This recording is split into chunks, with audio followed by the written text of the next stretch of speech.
You're tuned in to Oilers Nation every day with Tyler Yaremchuk, live every weekday on the Nation Network YouTube.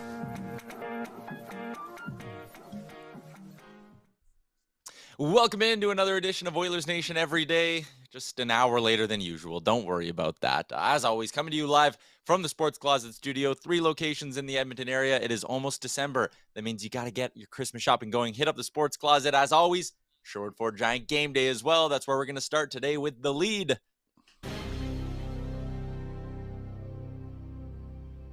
How many times this year, how many times have I sat here in this chair, in this Sports Closet studio, and on a Sherwood for Giant Game Day, and I've said, Oilers going to win this one. I got a good feeling. I got a good feeling about this hockey team tonight. They should win this game. And how many times have I said that, and they've lost? Pretty much every time. Too many to count. But tonight, against the Chicago Blackhawks, you cannot lose this hockey game. The Blackhawks are terrible. The Blackhawks at 5-on-5 have been outshot in every game this year except for 2. The Blackhawks have not only lost their last 7 games, they've lost 6 of them by 2 goals or more. If the Oilers don't cover the puck line, I won't eat cat food, but I'll be really upset. I'll be really mad. This is such a winnable game. Such a winnable game. We're live on the Nation Network, YouTube, Oilers Nation Facebook, Oilers Nation Twitter as well. You can take a look right here. Look at those stats. The Hawks are awful. The Oilers are a terrible defensive team, and the Hawks are worse. The Oilers have been scoring a lot. The Hawks haven't. The Oilers' power play is really good. The Hawks is mediocre. The Oilers' penalty kill. You've all watched the games. It sucks. Somehow, Chicago's is worse. If they lose this game, I don't even know. I don't even know what I'll do. They have a chance to end the month of November at even 500, 7-7 in the month. And you know what? If 7-7 in the month of November is your worst month, that's not the worst thing in the world, in my opinion. So it's a big game tonight, you know? Beat the wheels off this Hawks team. Please. Oh, my God. If they lose, I don't even know, man. Let me know in the chat. I mean, maybe I'm putting too much pressure on this game, but, like, they're so bad. Chicago, you look at that roster, there's, like, barely any NHL forwards on it outside of the guys they're going to trade by the deadline, like the 4 of them. Their blue line isn't good. Their goaltending, the duo in net they have was acquired for the sole purpose of being bad. Part of the reason they won any games early in the year is because somehow a guy named Arvid Soderblom and a healthy Alex Stalock were like average, and they won a few games, or above average, and they won a few games. Now the goaltending's back to being what we all expected and what Kyle Davidson, their GM, expected it to be. They got to win. Rusty's in the chat, says Oilers will win. This is a 500 month. Figure things out. They'll go 11-4 or 12-3 in December. There's our eternal optimist, Rusty. A very key point of the show. Surveyor Brett, you haven't been in the chat of Oilers Nation every day for like months. And the fact you come in here with all of this bagged milk propaganda, you're a shill for bagged milk, spewing misinformation in my Oilers Nation Everyday YouTube chat. It's a joke. All this talk, Tyler's killing the B-cast to start a new show. Bagged Milk's sending that out there, saying, oh, Tyler's killing the B-cast to start his own post-game show. I'm not even hosting the new post-game show. We haven't even announced who's hosting it yet. So that's false. The fact that I'm killing the B-cast, yet Bagged Milk loves to go on about how he's in all these big meetings in the company and everything comes from his direction, and yet he sits here and goes, oh, Tyler's killing the B-cast. Him pretending I have more power than him? Remember that. Remember that, everybody. Parker says sellout. Surveyor Brett's the sellout. How about that? Bagged Milk is killing his own B-cast. Liam, hello. Liam and I spent the morning out with the fine folks at Sherwood Ford, out in Sherwood Park. We loaded up the Nation truck with goods from, what was the school, Liam? Lakeland Ridge Elementary School, Lakeland the home Ridge. of young Liam. Was my elementary That school. was your first elementary school in Canada, and we did like the Tour de Liam while we drove through Sherwood Park in the Nation truck. You showed me where you live now. You showed me where your first house was when you moved to Canada, and then we went to your elementary school. It was great. Yeah, we got the grand tour of Sherwood Park. Next up, junior high. Next time. Yes. But we picked up a bunch of stuff that the kids at Lakeland Ridge raised for the food bank, loaded it into the Nation truck, drove it to the Sherwood Park food bank, dropped it off. It was very cold, but we did get to use one of those, like, what would you call it? Like a sorting line where we put the boxes on and like shoved it like, Yeah. whoop. It was like a belt, like an old time belt thing, and you just throw the boxes on and they roll into the shop, and then hey presto, food donated. So it was awesome. It was really it was good. great. We took some nice photos together, so we'll share those a little bit later. Shout out to Sherwood Ford the Giant and David at Sherwood Ford, who was a big help today as well. I see Jay is here watching the show. He hasn't actively participated in bagged milk's shenanigans, so I don't have huge beef with you, Jay, but it's nonsense, and I know you love it, though. I'm here for chaos. I love a good beef. This is like your Chumgate. It's good. It divides the audience and unlocks good conversation. There's Tyler the Beatcast killer, or Bag Milk the behind the scenes bad boss trying to throw his teammate under the bus to create some controversy. So I'm here for it. I've got my popcorn. I'm loving your takes. You're giving the right angles. So this like I said, I'm sitting back on this one. Normally I'm a part of all this. Liam, we should ban bagged milk from the YouTube chat. That is power we have. Is he in the chat? He is Bag right Milk now. is in the chat. And he's trying to play up to be this like sympathetic character. Like, I thought Tyler was my guy, but he's breaking my heart. I love Tyler. I thought he loved me. That's all BS. And Surveyor Brett is here like a yappy little corgi sitting next to bagged milk in the chat. I know the real story, but I'm here to see how it plays out.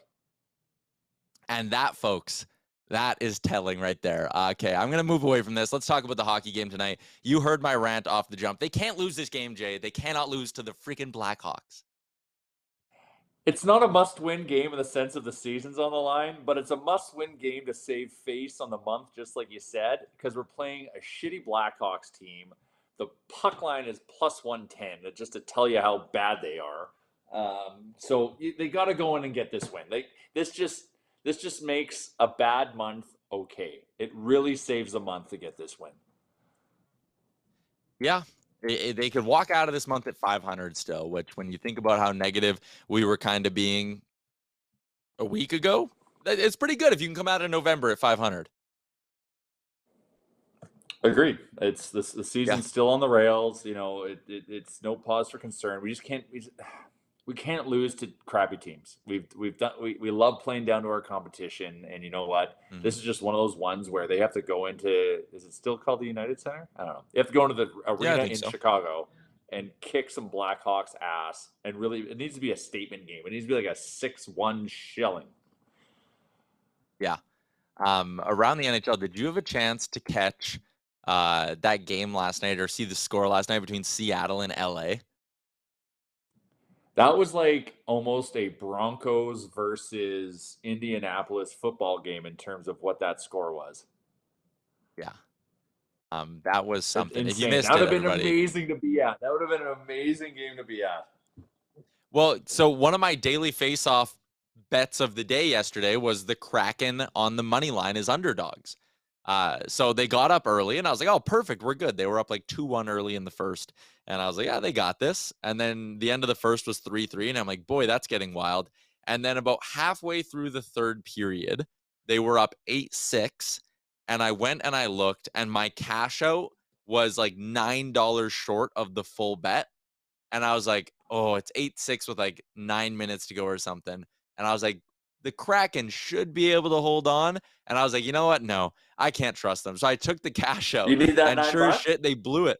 I was feeling like a genius for a while.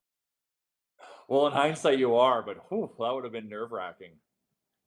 Yeah, it would have worked out anyways. But I'm really liking my Matty Beniers for Calder bet I made in early October at plus 500. Ooh, you actually put that down? Oh yeah, Wow, that's a good bet. That is a good yep, bet. looking The good, looking other side good. of that game was that Cal Peterson got lit up, and the LA Kings put him on waivers today. This is 27-year-old Cal Peterson, who has 2 more years at $5 million on his contract. Damn. Yikes! Ouch. Because he's like kind of young, his buyout actually isn't that ugly. I'm looking at it right now. So if they were to buy him out this summer, he would still carry a $5.1 million cap hit the next year, but then it drops to 100K, and then it's 2 years of 1.1 million. So I got a funny feeling we might be seeing a Cal Peterson buyout this offseason if he doesn't find a way to figure it out for the LA Kings. But the LA Kings not being able to get goaltending is also not a surprise. Like looking at the Pacific Division, the Oilers are 4 points back of the Kings, and they have 3 games in hand. That is good. They should catch them. The Oilers with a win tonight, I think, will actually pass them in terms of points percentage as well. So it wasn't great that that game went to OT last night, but the Kings seem to be unraveling. They have just 4 wins in their last 10. It's good to see. Like they do have a lot of firepower, but we've also got a bunch of games in hand on them, so we need to have them come down a peg. Like we'll quickly be second in the Pacific again quickly if we can just win in Chicago tonight and get back to playing normal Oilers hockey. But maybe the Kings are fake news. You expected them to regress this year, didn't you? Yeah, I didn't really have them as a playoff team to start the season. I didn't think they would be that good, mainly because I thought their goaltending sucked. Like that was the bottom line for Well, me. now now it's proven right. I still think there's a lot of talent on that roster that I think can get them through, but your comments about goaltending are showing through here with having them weigh Cal this morning, I guess, and then Jonathan Quick being not the ageless wonder, perhaps. Yeah. I want to get to something that Brock Sagan put up the other day, and I know it's a little bit tough to see here, but it's a really interesting breakdown that Brock had about where every team kind of ranks in every regard of the game, right? So the first column is their 5-on-5 play, second column's power play, penalty kill, and also what their goalies are. And the Oilers are like pretty far down on this list, all the way A down. I lot think of they're red. 20. Yeah, it's a lot of red. So my question to you, Jay, they are 26th at 5-on-5, third on the power play, but then 27th on the PK, 23rd in the goaltending, which has them 21st overall. Of those ones where we see red, so 5-on-5, PK, and goaltending, which one through 7 weeks of the season is the most concerning to you? 5-on-5. 100%. Granted, special teams, you have to think the penalty kill is on the mend and it's on the rise, but that's a damning 5-on-5 number. Out of those 3, I guess part 2 of the question, which one are you most confident can turn itself around? Kind of like I like to sit there and think once they get healthy, their 5-on-5 play will get better, but that's also acknowledging that it's going to be a while for Evander Kane, right? So how long until he'll be back and the 5-on-5 can really start to improve? I think the PK has been a little bit better. The most concerning for me, it might still be the 5-on-5, but I think the goaltending is actually the one that can probably turn itself around the quickest, no? I think the PK can turn around the quickest. Like we've proven that we can be a good penalty killing team. So I think that's just a few tweaks, a few mindset changes, and I think that's we're already seeing it back on the rails, so we'll see that crawl back up. But goaltending to me is it's more than just goaltending. It's Jay Downton TM. It's defense as well. It's the defense playing in front of the goalies that are creating or allowing all those high danger chances to happen on a night in night out basis. So it's a twofold concern there. So I think that's a bigger problem to solve than PK. That's fair. Looking at sort of the top end here, Boston, he has as his number 1 team. They are top 3 in every category. That is insane. New Jersey been insane. Yeah, New Jersey's been unreal. Dallas has been unreal. I had all 3 of those teams. I think I had all 3 of them. I might have had New Jersey just on the bubble of the playoffs, but I didn't think those three teams would be any good. Which one of those three teams is the most surprising to you? Jason Robertson might actually push Connor McDavid for the Hart Trophy. Like, he's having that kind of a season for the Stars. That is unreal. The Devils look like a wagon, and somehow the Bruins played through a bunch of injuries. So just like you, being a good Edmontonian and Oilers fan, made the Connor for Hart futures bet before the season started. But as a hedge, actually, as of this morning, I sprinkled on Jason Robertson because the odds are pretty dear for him to pull it off. So he's not Connor McDavid. He's not Connor McDavid, but the kid is performing. So you have to be concerned because if he wins the scoring title and Dallas is as good as they are, when we all thought going into the season that they wouldn't be, he's definitely warrants being part of the conversation. So, Dallas to me is a big surprise. Obviously, the Devils, a lot of people thought they weren't going to be there, but wow, when you see them play now, they are a red hot pistol. Our guy Rusty has his eternal optimist take on this chart here from Brock. He says a lot of red, but if we just get back to an average 5-on-5 play, we will dominate this league. I see this as an indicator that they're close to going on a long winning streak. Troy says the PK has been strong ever since Janmark started playing on it. Chris said PK may take a long time depending on how many penalties we take, which is a good point as well. Like, hopefully the Oilers stay out of the box and don't have a lot of penalty kill opportunities, but that is an interesting one there too. So we'll see if the Oilers can start turning around a few things, because I mean, their power play obviously elite, but even that, Jay, has been a little bit frustrating for me lately. I feel like they're back to, and they get in these ruts where this happens. They overpass. They're trying to just get the pretty goal. McDavid and Draisaitl maybe look for each other too much and aren't looking for the other guys on the ice. The power play last game was frustrating to me. Yeah, the shooting option needs to enter into the thought process a little bit more. When you've got these skilled guys, like they think they can make that play, right? And 50% of the time that pass does get through, or Dry gets the one-timer on net because of, that pass that threaded the needle. So, I guess it gets really habitual. So, they just have to keep an open mind and take that shot. Because even Connor, he was mixed shooter for the first, 10, 15 games of the season and scoring goals in bunches. And we're seeing him even shoot less now. So there's a whole kind of mindset shift there. Why are you laughing? You're smiling. I just saw, sometimes Liam puts stuff in the chat and I giggle. And all I saw, Liam, was your message that just says, "Okay, folks." And I was like, where's he going with this? He just said, "Okay, folks," in the chat. I thought you were trying to calm down someone arguing with someone else. I don't know. Okay. If you look back at that graphic, though, the top 10 teams all have top 10 goaltending. So is that the most important part that needs to turn around for the Oilers then? It is the most important part, because look, you got Carolina there. That's the only kind of real outlier. But look at all the teams above them, all single digits in the goalie column. You can live with a bad PK. Look at Colorado, 22. So for us, that we need to address that. So it's, having Jack get on the rails, Skinner just maintaining, his performance and his save percentage, and getting those six defensemen in front of them either playing better or making some changes there, some additions there to help bolster it a little bit. But that's what's ultimately going to sink us. And when I say sink us, I mean not have us shoot up into the top 5 of the NHL. Yeah. That needs to sort itself out, especially if we want to go on a long run in the playoffs. I would argue that actually the goaltending and PK in a way would go hand in hand as well. Part of the reason the Oilers penalty kill was decent over the last couple of years is because Mike Smith always had one of the best PK save percentages in the league. So if they start getting more saves from Campbell and Skinner when they're shorthanded, then there you go, right? Both those numbers could improve. Bag Milk says the PK has given up 23 goals so far this season. We've only played 22 games. Yeah, great point.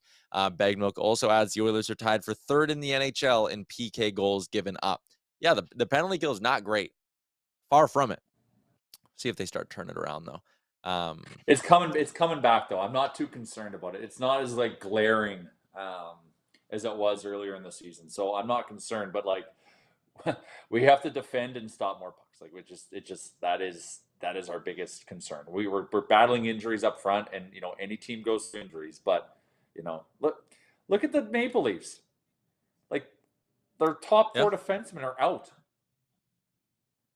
And yet, their top four they've got on the blue line defensemen in weren't the good to system begin that are with. that are that are stepping in and playing good, and they've got decent goaltending too. Weird, Matt Murray's playing better than expected as long as he stays healthy, and Samsonov has been there to back him up when needed. But like, I don't know, we just got to get that sorted. We got to get that sorted. Yeah, 100%.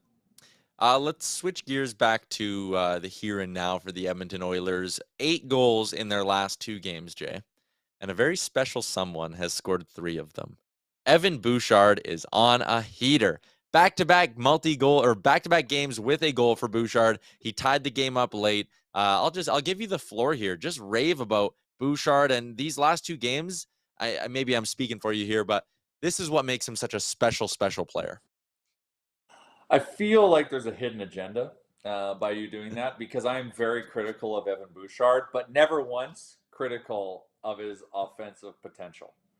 Have I been getting mad at him not being able to get shots through and being the shin pad assassin for the 20 games before the last 2? Yes, but now he's getting pucks through. He does have a lethal shot, well documented, and now he's getting it on net, and he's converting. Like, this is the part of Evan Bouchard's game we celebrate, that I celebrate.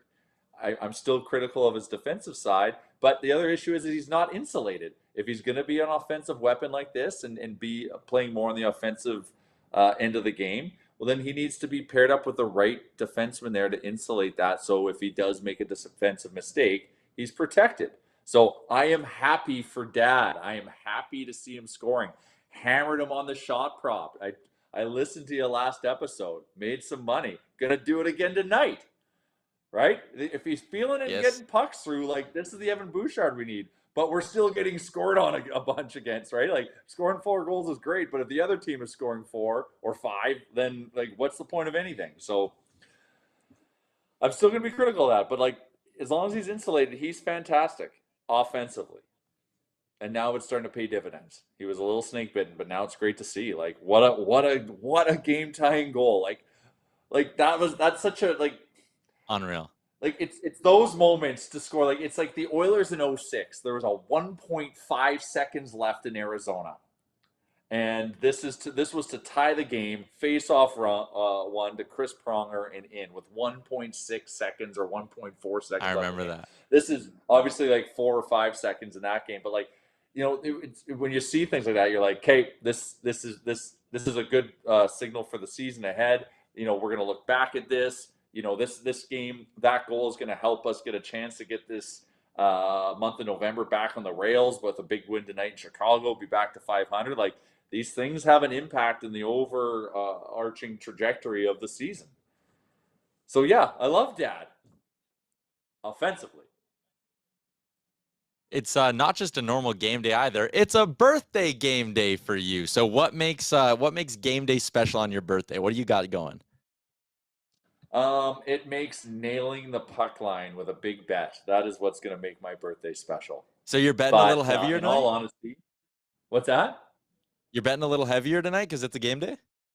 Or because it's your birthday? It's your birthday. You get to get the positive juju going, right? Make some big bets, make it special. So, no, I've got, and I know we're going to talk about betting later, but I'm laying, my unit size has gone up today. But going for a nice dinner with the family, and then gonna get home in time. This is where I'm actually thankful it's a 7:30 game. Gonna get dinner done in time. Being home for puck drop. I get to watch it downstairs on the big screen, which normally I don't get to do because I'm normally holding a child in front of my TV upstairs. So it's gonna be very special on all fronts. Gonna sit on the nice couch. Gonna have maybe a glass of vino if Bag Milk's watching. Keep the night going and just really take it in and hopefully, win some money because the Oilers did what they're supposed to. All right, let's talk some betting then. Let's give Jay some good birthday betting advice, and we'll bring Liam back in for our Betway bets. We also got our keys to the game coming up in a bit here. But anyways, Liam, are you there? Hello, Liam? Yeah, you are. Can you hear me? What do you like tonight on the betting front? I'm puck line riding. I am all in on the puck line tonight. We got to. We're playing the Chicago Blackhawks. If we don't hit the puck line tonight, something and they're trash. Wrong. And they are trash. So I'm also going to go with a Connor McDavid and Leon Draisaitl goal parlay at plus 275. We're really chasing the juice today. So I'm feeling it. I'm hoping Jay's birthday luck rubs off on us all, and we can get those 2 points for the Oiler boys and 2 bets in the bank. I don't hate, like plus 275. That's good. They're playing on the same line. That does make me a little nervous. I am 100% back on the Evan Bouchard shot prop tonight. I think that has a good, it's plus 110. I love the puck line. Love it, love it, love it. And maybe a little Connor McDavid, Leon Draisaitl to each get a power play point. If you remember, last time these two teams met, it was the great power play palooza of 2022. They played like the whole second period with either team on the man advantage. Right. So I think we could get an Oilers power play goal tonight, and McDavid and Draisaitl plus 125 to each be involved. Why not? Jay, anyone you like as a goal scorer tonight? I'm feeling Zach Hyman tonight because he got robbed. I shouldn't say robbed. He did kick it in, but yeah. I'm feeling Zach Hyman tonight. And you know what? It's my birthday, so I'm gonna go bold. I'm still drinking the Yaremchuk Kool-Aid, so I'm gonna sprinkle a little on Yaremchuk tonight. Be advised on that one. That is an absolute reach. And then I'm parlaying. I'm doing Oilers to win with Connor 2+ points on top of puck line. I like all that. Oilers to win, Connor 2+ points. That's a good spot. Oilers 36+ shots on goal is only minus 125, but I got a funny feeling that they might be able to get there as well. Chicago, like I said, they've been outshot at 5-on-5 in every game this year except 2 of them. So I think there is a lot of spots. I'm going to be going heavy tonight in honor of your birthday, Jay. I appreciate that, and I hope you win. Okay, shout out to our friends at Betway, 19+. Please play responsibly. We're going to get to our keys to victory here in just a second, but first, let's go through the lineup for either side in this hockey game as we work towards the end of the show. Starting with the Oilers, Leon Draisaitl, Connor McDavid, and Zach Hyman is expected to be your top line this evening. The second line, you got Ryan Nugent-Hopkins centering Jesse Puljujärvi and Matthias Janmark.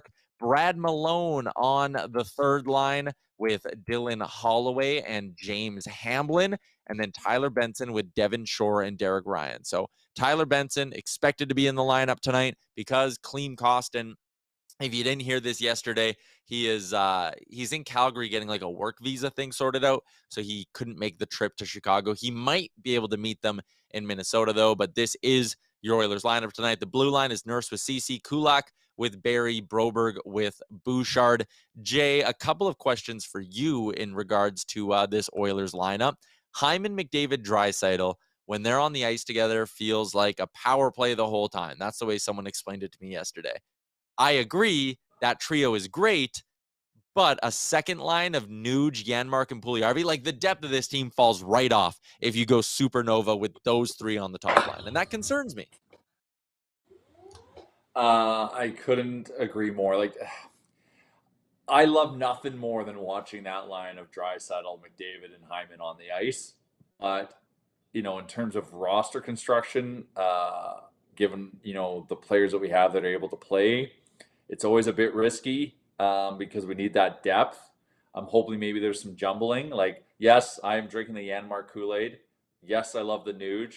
Puljujärvi has definitely been noticeable in games, not necessarily for how he carries offensive play, but like he's really leaning into the physicality and checking side. So that could be a value. I'm trying to find the silver lining here. We shouldn't do it like this, but also we might need to do it like this given what we have, because we have to ride 29 and 97 right now to get some goals, and then hopefully, that third line of Holloway, Malone, and Hamblin, which wasn't bad last game, those guys are putting in the effort. It is what it is, man. This is what it is. We are decimated with injuries. So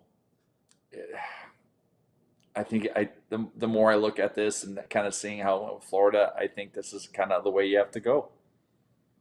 Liam, what would you do, Liam? Do you like the idea of just loading it up? I think you can maybe get away with it against a bad team like Chicago. Because McDavid and Draisaitl very well might be able to just dominate this thing and run all over it. But what do you think? Yeah, I think right now this team is just kind of got to find its mojo again, I guess, consistently. And maybe the best way is just to do that top line the way it is and let everyone else kind of figure it out on their own. I think there is some juice on the other lines, like Nugent-Hopkins and Puljujarvi, I guess, is a pretty good pairing. But I think maybe it's a credit to someone like Nuge, thinking like, okay, this guy has been playing well enough this season, like we can actually put McDavid and Draisaitl on the same line, and Nuge can ride it out with Jesse and Yaremchuk or whoever else gets elevated for it. Whatever kind of works. But I don't know. I don't mind the other pairing. I kind of get the third line. I feel like that was a line in Bakersfield that Woodcroft maybe relied on a little bit. So I can see why he's there. So yeah, I don't mind it. Like, Oilers got to start getting in a rhythm here. So if they can get 3 in a row tonight, I think that helps a lot. If that means McDavid and Draisaitl have to be on the first line.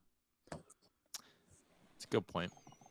Nuge, I didn't think was that good against Florida, but hopefully he can bounce back tonight. I just get nervous with him being a centerman. We're going to get to the chat here. It's still the Nuge. Yeah, I know. Still love the Nuge. No shots. Here's how Chicago. No shots in 2 games. That's an interesting That's point.